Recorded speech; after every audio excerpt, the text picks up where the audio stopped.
Estás a caminhar, mas não estás sozinho. Algo já te está a observar. Cá fora, na vasta e selvagem natureza da América, nunca estás verdadeiramente sozinho. É uma sensação primitiva, um sexto sentido que te diz que entraste num mundo onde não estás no topo da cadeia alimentar. Os encontros mais mortais muitas vezes não vêm de um rugido, mas de um sussurro das criaturas que dominaram a arte do invisível. Quando pensas nos animais mais mortais da América, a tua mente provavelmente salta para os óbvios candidatos. Mas os verdadeiros mestres da furtividade são muitas vezes aqueles que nunca vês chegar. Vamos olhar para além das ameaças óbvias e lançar luz sobre as sombras, revelando os mais formidáveis assassinos furtivos do continente. Compreender isto é o primeiro e mais crucial passo para a sobrevivência. Imagine uma criatura esculpida na rocha e na sombra, tão esquiva que pode estar a poucos metros de distância, indetetável. Este é o mundo do puma, o puma concolor, conhecido como leão da montanha, cougar ou catamount. É o fantasma da natureza selvagem americana. A presença deste poderoso predador faz-se sentir na sua profunda ausência. Move-se com uma graça líquida, um ondular de músculos que flui sobre o terreno. O puma é o epítome de um caçador solitário, um mestre da paciência e da camuflagem. A sua pelagem permite-lhe fundir-se com o ambiente. Pode permanecer imóvel durante horas, com os seus olhos dourados fixos no seu objetivo. Cada momento de quietude é um momento passado a recolher informação. A estratégia de caça deste felino é uma aula de mestria em precisão tática. Ele usa a terra como seu cúmplice, irá perseguir a sua presa por quilômetros, uma sombra silenciosa. A chave é encurtar a distância sem ser detetado. Ele aprende os hábitos do animal. É um assassinato cuidadosamente planeado. As suas capacidades físicas são formidáveis. Um puma adulto é uma força da natureza, um conjunto de músculos enrolados, capaz de saltar 12 metros horizontalmente. Possui uma força imensa e uma mandíbula concebida para uma mordida decisiva. O ataque é uma explosão de velocidade e poder. Da quietude à ação letal, num piscar de olhos. Isto faz dele um dos predadores mais temidos da América. A caça do leão da montanha é uma sinfonia de perfeição predatória. Após horas de perseguição paciente, o felino está encolhido como uma mola. O seu alvo, talvez um veado ou um alce, está completamente alheio, a pastar pacificamente. Todo o ser do leão está focado neste único momento. Essa é a abertura. O leão explode da sua toca num borrão. Toda a emboscada é projetada para terminar em segundos. O ataque em si é um testemunho de brutal eficiência. O leão salta frequentemente para as costas da presa.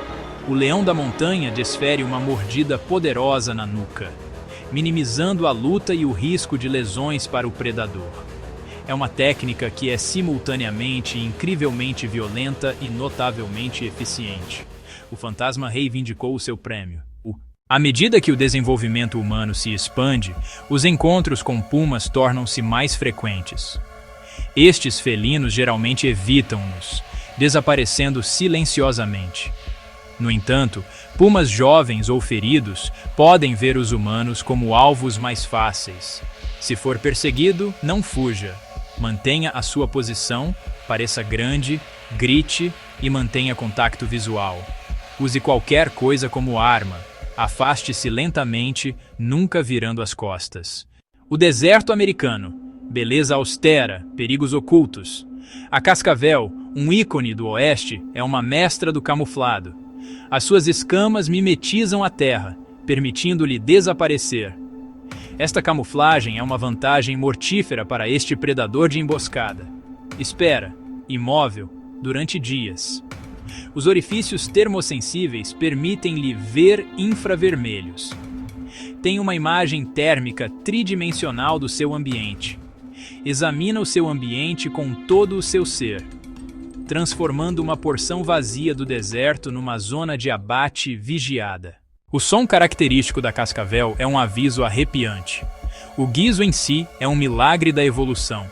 É um sistema de alarme sofisticado, um último recurso. Se o aviso for ignorado, o ataque é rápido como um relâmpago. Da sua posição enrolada, pode lançar-se numa fração de segundo. A sua boca abre-se amplamente, permitindo que as presas se movam para a frente.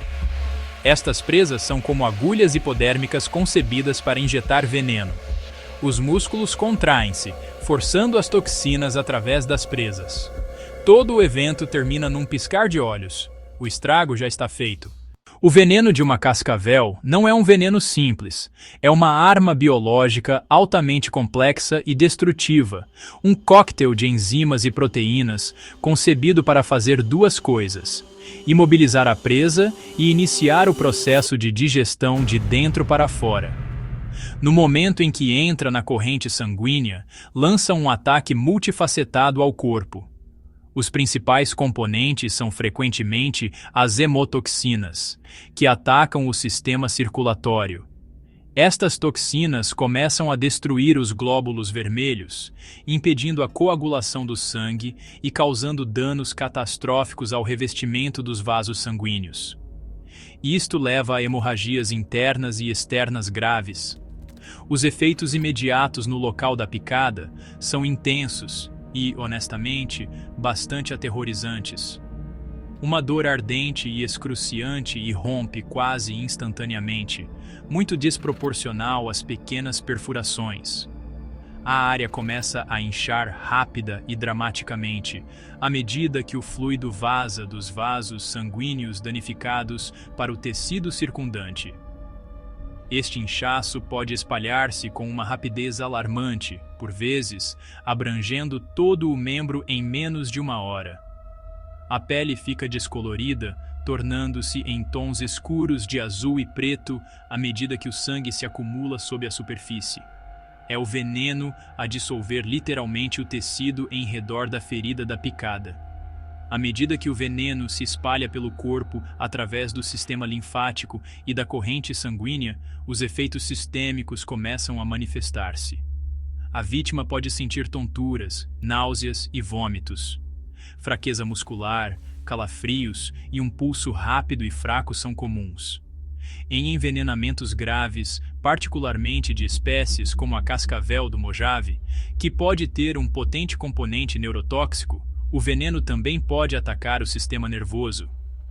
Isto pode levar à visão turva, dificuldade em falar e engolir, dificuldade respiratória e, eventualmente, paralisia completa do diafragma, levando à asfixia. Sem atenção médica pronta e adequada, uma picada grave de cascavel é uma emergência com risco de vida. A destruição dos tecidos pode ser tão grave que requer cirurgia ou pode levar à perda de um membro. A hemorragia interna e o choque podem levar à falência de órgãos e à morte. É por isso que a cascavel impõe tanto respeito. É uma criatura que carrega a morte nas suas presas.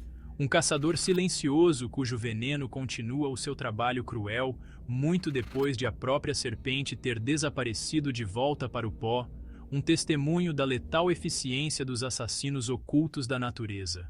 Estás a explorar uma costa deslumbrante, talvez na Flórida ou na Califórnia. Vês uma concha com um padrão lindíssimo, uma forma cônica perfeita.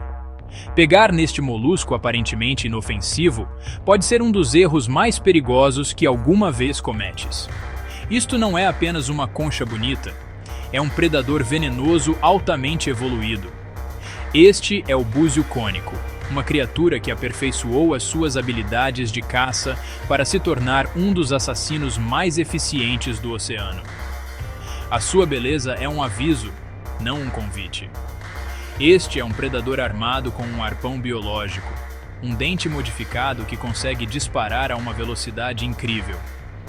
O perigo reside no seu potente e complexo cocktail de veneno, uma mistura de centenas de compostos diferentes. Quando esse arpão atinge, o veneno começa a agir instantaneamente. Vamos analisar o mecanismo de caça do búzio cone. Ele usa uma probóscide que contém um dente parecido com um arpão, chamado rádula. Quando a presa passa, o búzio dispara a rádula carregada de veneno, empalando a vítima. O dente farpado permanece alojado, injetando continuamente neurotoxinas mortais. O veneno é um coquetel complexo. Algumas toxinas bloqueiam os canais das células nervosas, causando paralisia. Outras induzem choque hipoglicêmico. Para os humanos, um encontro pode ser catastrófico. Uma picada pode parecer insignificante, mas sintomas graves podem surgir mais tarde. Paralisia e dificuldade respiratória podem seguir-se. Em casos graves, pode ocorrer insuficiência respiratória. Não há antiveneno. O tratamento é de suporte. É uma corrida contra o tempo de uma criatura que cabe na palma da sua mão. O veneno do caracol-cone é tão potente que os investigadores estão a estudar estas conotoxinas para desenvolver novos tipos de medicamentos, como analgésicos poderosos e não viciantes. Estão também a ser investigados para tratar doenças como a epilepsia, Alzheimer e Parkinson. A mesma substância que o pode matar na natureza, um dia poderá salvar a sua vida num hospital. Quando estiver na costa, observe, mas não toque. Admire estas bonitas conchas à distância. Nunca pegue num búzio cone vivo. Isto é sobre respeito pelo ambiente e pelas criaturas que lá vivem. O caracol-cone desenvolveu o seu arpão venenoso por necessidade. Aprecie-o pelo que é: um pináculo da evolução, um mestre da furtividade e um assassino silencioso. Passamos da costa ensolarada para a escuridão da vossa própria casa. Estão aconchegados na cama, a dormir profundamente e vulneráveis. No silêncio da noite, um intruso silencioso entra. O percevejo assassino. É atraído pelo dióxido de carbono que exalam e pelo calor do vosso corpo. O seu beijo não é de afeto, é uma potencial sentença de morte. Este parasita hematófago alimenta-se de mamíferos, incluindo humanos, durante o sono. Ele emerge para caçar, movendo-se lentamente, concebido para não perturbar o seu hospedeiro adormecido. O nome percevejo assassino vem do seu hábito de picar as pessoas no rosto. O verdadeiro perigo vem do parasita microscópico, Trypanosoma cruzi, encontrado nas suas fezes. Coçar a picada esfrega o parasita na ferida, e é assim que a infecção começa. Uma picada silenciosa seguida por um ato inconsciente de autocontaminação. Assim que o parasita Trypanosoma cruzi entra na sua corrente sanguínea, inicia uma jornada silenciosa. Este é o início da doença de Chagas, muitas vezes chamada de assassino silencioso, porque pode permanecer escondida durante anos. Na fase inicial, os sintomas são frequentemente ligeiros ou inexistentes. O parasita invade as células do corpo, especialmente as células musculares e nervosas, onde se multiplica, com preferência pelo coração e sistema digestivo. Você segue com a sua vida, enquanto uma bomba relógio está a tic-taquear silenciosamente dentro dos seus órgãos mais vitais. Após a fase aguda, a doença entra na sua fase crônica. Para alguns, a doença reaparece anos mais tarde, causando danos que ameaçam a vida. É quando a doença de Chagas revela a sua verdadeira e mortal natureza, levando à insuficiência cardíaca e problemas digestivos. Quando estes sintomas aparecem, o dano é muitas vezes irreversível, resultado de uma única picada anos antes. Historicamente, a doença de Chagas era um problema nas zonas rurais da América Latina, mas as coisas estão a mudar com o aumento das viagens e da migração. Os percevejos assassinos são agora encontrados em toda a metade sul dos Estados Unidos. Temos de estar cientes de que isto é agora um perigo em solo americano. Trata-se de proteger o seu campo base, a sua casa. Vede todas as fendas, use redes mosquiteiras e mantenha a sua casa limpa. Saiba como são estes insetos. São tipicamente de cor castanha escura ou preta, com uma forma oval e achatada. Se encontrar um inseto, não o esmague. Em vez disso, capture-o cuidadosamente e contacte o seu departamento de saúde local para a identificação. Conhecimento e precaução são os seus escudos contra esta ameaça silenciosa. Já analisamos os caracóis venenosos e os insetos portadores de doenças. Agora consideremos o veado. Aparentemente pacífico, este animal gentil é estatisticamente o mais mortífero em Portugal. O perigo advém das colisões entre o mundo natural e as nossas estradas. Os veados causam mais mortes do que ursos, lobos e cobras juntos. A arma não é o veado, mas o veículo que conduz. Estas colisões acontecem numa fração de segundo, muitas vezes com consequências devastadoras. Os veados não entendem os veículos em alta velocidade e muitas vezes paralisam ou fogem de forma imprevisível. Há mais de 1 milhão de colisões entre veados e veículos todos os anos, resultando em ferimentos e mortes. O gentil símbolo da natureza é também a nossa maior ameaça à vida selvagem. Os veados estão mais ativos ao amanhecer e ao entardecer, quando a visibilidade é reduzida. Durante a época de acasalamento, em outubro, novembro e dezembro, os veados machos são teimosos e imprudentes. Se vir um veado, abrande, porque podem vir mais.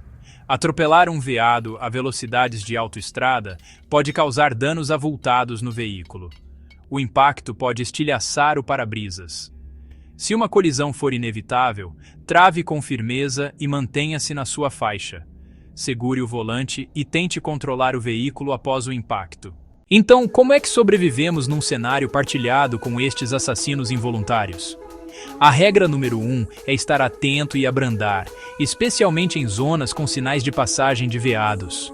Reduzir a velocidade dá-vos mais tempo para reagir se um veado aparecer. Ganhar uns minutos na vossa viagem nunca, jamais, vale a pena arriscar a vida.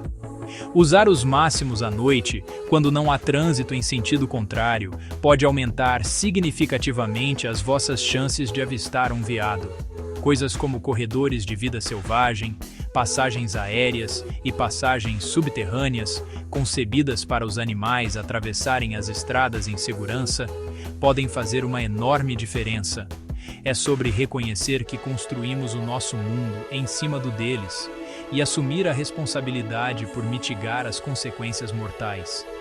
Temos de encontrar formas de coexistir que não coloquem tanto os humanos como a vida selvagem em constante perigo. O veado não é um monstro. É um animal a tentar sobreviver num mundo que foi dramaticamente e rapidamente alterado por nós. É um teste à nossa capacidade de adaptar o nosso próprio comportamento, de conduzir de forma mais inteligente e de partilhar a paisagem com as criaturas que aqui estavam muito antes das nossas estradas. Esse respeito é a chave para a sobrevivência. Estamos a entrar nas águas turvas do Sudeste americano, onde habita um sobrevivente pré-histórico. Este é o reino do aligator americano, um predador de topo. Podem vê-los a apanhar sol, a parecer preguiçosos, mas não se deixem enganar. Essa quietude é uma arma, uma conservação de energia para o momento explosivo. Esta criatura é uma mestra do seu ambiente, um testemunho do poder bruto da natureza. Os seus olhos e narinas estão posicionados para permanecerem quase completamente submersos. Consegue prender a respiração por horas, tornando-se apenas mais um tronco. Espera por aquele único momento de descuido da sua presa. Uma estratégia que lhe tem servido bem desde o tempo dos dinossauros. O caçador paciente está pronto para atacar com uma eficiência aterrorizante. É um lembrete de que as ameaças mais perigosas são muitas vezes invisíveis. Quando o momento chega, a transformação é de tirar o fôlego. Da quietude, o alligator explode em ação. Num piscar de olhos, lança-se da água, impulsionado pela sua cauda poderosa. É um míssil balístico de músculo e dentes. O golpe inicial atordoa a sua presa, arrastando-a para a água. A verdadeira arma vem a seguir. A infame viravolta da morte, uma manobra concebida para desorientar, afogar e desmembrar a sua vítima. É uma tática que funciona em animais de todos os tamanhos. A luta é breve e, de seguida, a superfície regressa à calma. Pode ser o epítome da calma e num piscar de olhos, torna-se um vórtice de energia indomável. Esta capacidade faz dele um verdadeiro predador de topo. O crocodilo americano é mais do que apenas um predador. É uma espécie-chave, um engenheiro de ecossistemas que molda a própria paisagem que habita. Durante a estação seca, os crocodilos usam os seus focinhos e patas para escavar o que são chamados de furos de crocodilo. Estas depressões retêm água depois de os pântanos circundantes secarem, criando oásis vitais para inúmeras outras espécies. Peixes, tartarugas, aves e insetos, todos acorrem a estes refúgios feitos por crocodilos para sobreviver à seca. Num sentido muito real, o crocodilo torna-se um guardião da vida no pântano, fornecendo uma tábua de salvação para toda a comunidade. É um paradoxo fascinante. O caçador temível é também um provedor crucial. Estes furos de crocodilo são um legado, transmitido de geração em geração. Tornam-se centros de biodiversidade, concentrando a vida num ambiente que de outra forma seria hostil. Este ato de engenharia demonstra as intrincadas ligações dentro de um ecossistema.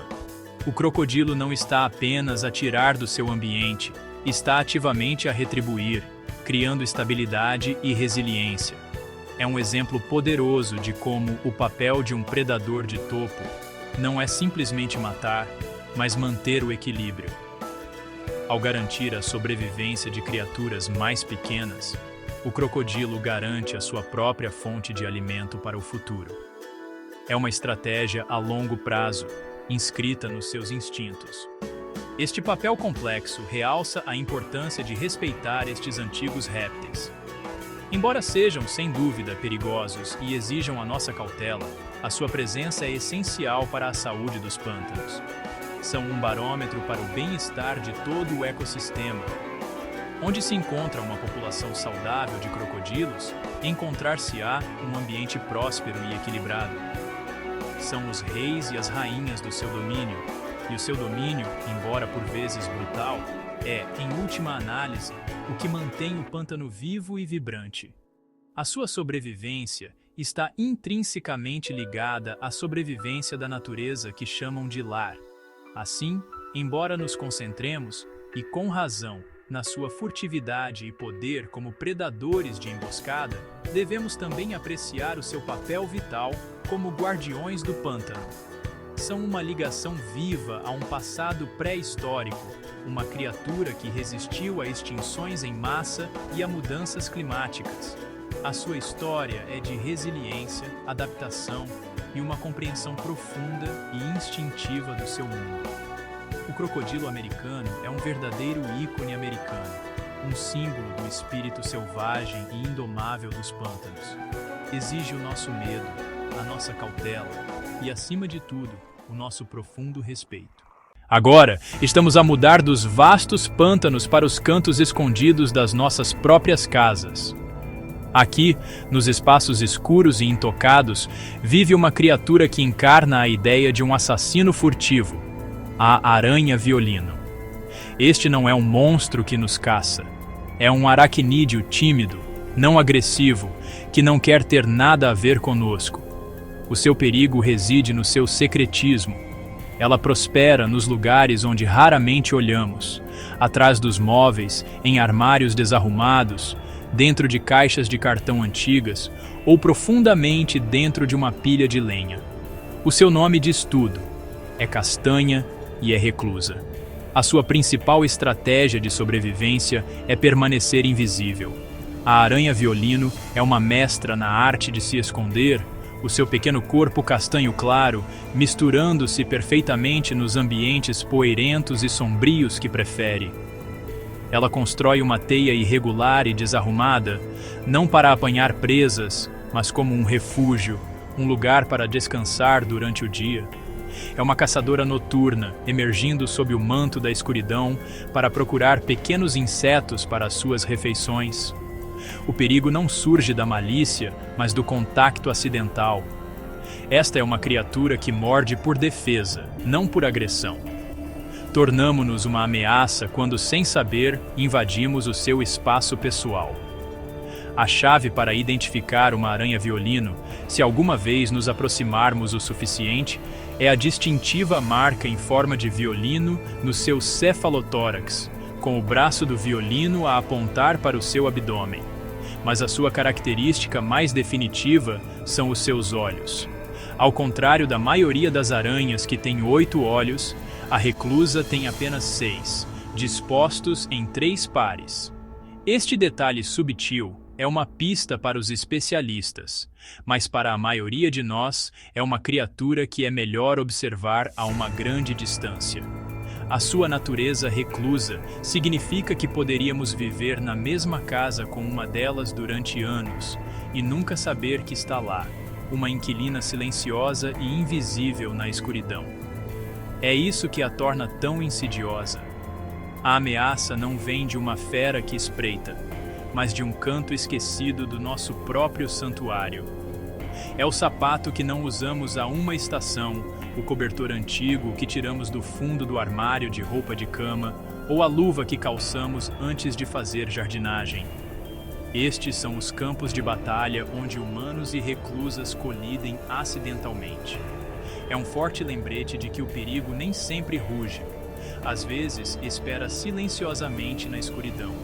Uma criatura minúscula e modesta, cujo único desejo é ser deixada em paz. Quando uma aranha-violino pica, é muitas vezes tão sutil que a vítima pode nem sentir no início. Não há uma dor aguda e intensa como a picada de uma abelha. É uma picada pequena, quase insignificante. Esta ausência de sensação inicial é enganosa, mascarando o veneno potente que acabou de ser injetado. As presas da aranha são minúsculas, e a mordida em si é uma medida defensiva de último recurso. Ela não tem ideia de que está a morder um humano. Está simplesmente a reagir à pressão, a ser presa contra a pele por roupas ou uma mão descuidada. O início tranquilo do encontro desmente a situação médica séria que se pode seguir. O veneno da aranha-violino é necrosante, o que significa que destrói tecido.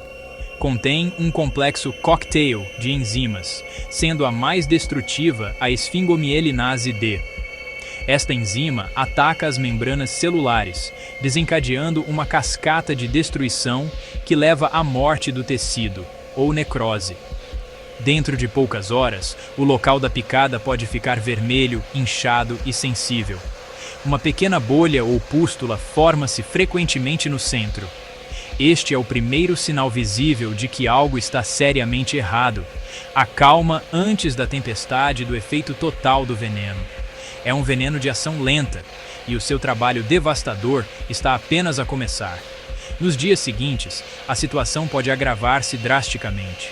A bolha central pode romper, revelando uma ferida ulcerada que cresce. A pele circundante pode ficar azul escura ou preta à medida que o tecido morre. Esta lesão necrótica pode continuar a expandir-se, criando uma ferida profunda e aberta que demora a cicatrizar e é propensa a infecções secundárias. Nos casos mais graves, a úlcera pode crescer até vários centímetros de diâmetro, deixando uma cicatriz significativa e permanente. A aranha já se foi há muito, mas o seu veneno continua o seu trabalho destrutivo, um assalto silencioso e implacável aos tecidos do corpo. Embora a maioria das picadas se resolva por si só com consequências menores, uma pequena percentagem pode levar a estas feridas necróticas graves. Em casos muito raros, o veneno pode causar uma reação sistêmica, levando a febre, arrepios, náuseas e até insuficiência renal. É por isso que qualquer suspeita de picada de aranha-violino deve ser levada a sério e monitorizada por um profissional de saúde. É um poderoso lembrete de que mesmo as criaturas mais pequenas podem carregar uma arma de incrível potência. A reclusa silenciosa dá uma picada que pode deixar um impacto duradouro e devastador. A chave para evitar um encontro perigoso com uma aranha reclusa não é caçá-las, mas sim compreender os seus hábitos e modificar os nossos. A prevenção é a sua melhor defesa. Isto significa estar atento aos seus habitats preferidos. Limpar e organizar regularmente as áreas de arrumação, como caves, sótãos e armários, é um primeiro passo crucial. As aranhas prosperam no caos intocado, por isso, ao arrumar, está a remover os seus potenciais lares. Vedar as rachas nas fundações e à volta das janelas e portas também pode ajudar a impedi-las de entrar em sua casa. Trata-se de tornar o seu espaço menos convidativo para estas invasoras tímidas. Pequenas mudanças nos hábitos diários podem fazer uma enorme diferença. Antes de calçar sapatos que estiveram parados por algum tempo, sacuda-os vigorosamente. O mesmo se aplica a roupas que estiveram numa gaveta ou no chão. Tenha cuidado ao meter a mão em caixas que estiveram guardadas ou ao apanhar lenha. Usar luvas ao trabalhar no jardim, no barracão ou na pilha de lenha proporciona uma barreira crítica entre a sua pele e uma aranha escondida. Não se trata de viver com medo, mas de desenvolver um sentido saudável de consciência e cautela. Estes são pequenos rituais de segurança que podem evitar um mundo de dor. Se vive numa área conhecida por aranhas reclusa, é importante estar vigilante, mas não paranoico. Estas aranhas não são agressivas e não o procurarão. Quase todas as picadas ocorrem porque a aranha foi acidentalmente aprisionada ou pressionada contra a pele de alguém. Ao entender isto, pode concentrar os seus esforços em minimizar esses encontros acidentais. Trata-se de criar uma zona tampão através da limpeza e de hábitos cautelosos. O conhecimento dos seus vizinhos de 8 patas é a sua ferramenta mais poderosa para coexistir com eles em segurança. Em última análise, viver ao lado da aranha reclusa é uma lição de respeito pelos cantos escondidos do nosso mundo. Isso obriga-nos a estar mais atentos ao que nos rodeia, mesmo dentro da suposta segurança das nossas próprias casas. É uma prova de que a natureza selvagem não está apenas lá fora nas selvas e desertos, pode estar no espaço empoeirado atrás da sua estante. Ao tomar precauções simples e de bom senso, pode reduzir drasticamente o risco de uma picada e viver pacificamente com uma das criaturas mais incompreendidas e furtivas da América. Viajamos desde os pântanos turvos até aos cantos empoeirados das nossas casas, descobrindo os segredos dos assassinos mais furtivos da América. Vimos que as ameaças mais mortíferas nem sempre são as que têm os maiores dentes ou o rugido mais alto. A paciência silenciosa do alligator, a espreita mesmo por baixo da superfície da água, ensina-nos que o perigo muitas vezes se veste de quietude. A discreta e despretensiosa aranha marrom lembra-nos que uma ameaça potente pode ser incrivelmente pequena e viver mesmo ao nosso lado, escondida da vista. O verdadeiro perigo é muitas vezes enganador e a sobrevivência depende de olhar para além do óbvio. O verdadeiro ensinamento da nossa jornada não é o medo, mas o respeito. É um profundo respeito pelas incríveis adaptações que permitem a estas criaturas prosperar. Seja a estratégia de emboscada do alligator, aperfeiçoada ao longo de milhões de anos, ou o veneno defensivo da aranha marrom, cada animal é um mestre no seu próprio jogo de sobrevivência. Esta consciência deve mudar a forma como nos movemos pelo mundo. Encoraja-nos a estar mais presentes, mais observadores e mais cautelosos. Trata-se de entender que partilhamos este planeta com milhões de outras espécies, cada uma com a sua própria forma de vida, e nós somos visitantes no seu território. Este respeito e consciência são as nossas maiores ferramentas para nos mantermos seguros. Quando caminhas pela natureza, caminhas com conhecimento. Sabes onde pisar, ser cauteloso à beira da água e verificar o teu equipamento antes de o usares. Não se trata de limitar as nossas aventuras. Trata-se de as enriquecer com uma compreensão mais profunda do mundo natural. Cada criatura tem um papel a desempenhar, uma história para contar. Ao ouvir essas histórias, ao aprender os seus hábitos, podemos coexistir em segurança e apreciar a natureza pelo que ela realmente é, bela, complexa e merecedora do nosso maior respeito. Então, ao terminarmos a nossa exploração destes assassinos furtivos, a aventura realmente começa para ti. É hora de olhar para o mundo com novos olhos, de apreciar os dramas ocultos que se desenrolam à nossa volta. A natureza está cheia de surpresas, e quanto mais aprendemos, mais percebemos o quanto ainda há para descobrir. Continua a explorar, mantenha a curiosidade e sempre respeita a natureza. Qual destes assassinos furtivos te surpreendeu mais? Deixa-nos saber nos comentários e não te esqueças de subscrever para mais histórias selvagens.